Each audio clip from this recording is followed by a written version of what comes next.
So it sounds like we're adopting the mindset of appreciating the unfolding and celebrating it and having some fun with it and just observing rather than taking any actual actions. Yes, because action may not necessarily result in receiving the momentum of that abundance. It may put you in the place of contrast.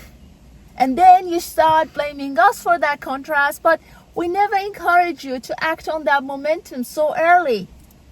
We always say, let the momentum play itself out because it expands, because there is law of attraction, so you're going to receive your harvest. No, I need to act on it now. There you go, act on it now.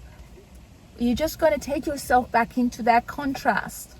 And that's fine too, but we just don't understand why you need to act on the momentum that is unfolding and is naturally unfolding so early, to the extent that you take yourself back to that place of contrast. How would you know though when the momentum has sort of done its thing and then it's the right time to take an action, if it's the time to take action at all?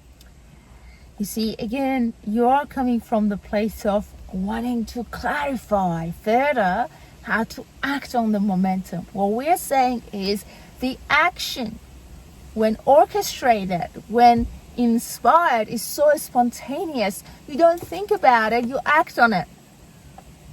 You just know it. The readiness is there. It's just, it's the next logical step in your reality. But when it's not the next logical step, you keep tuning in to see what the next step is. That means it's not ready. It's not the harvest time. It means let it unfold more and more to the extent that you just know you have to act on it. You're convinced. So what if someone was convinced though, like they saw those two unfoldings and then they became convinced that they must act on it?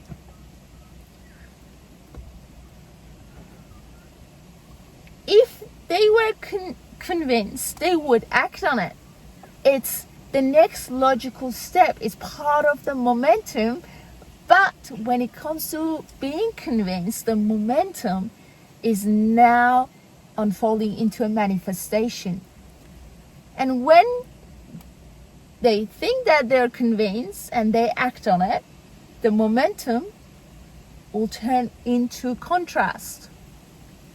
So you really want to take into account whether you're inspired or you're not inspired. Because if you're inspired, the result is the manifestation. If not inspired, still questioning what to do next, you're going to turn that momentum into contrast. So which direction am I going? Well, it all depends on your level of clarity. And how inspired are you and how clear-minded are you? Contrast or manifestation? And sometimes that excitement of doing something is not necessarily an inspired action. It is you hurrying up. Hurry up. And then you go back to the contrast.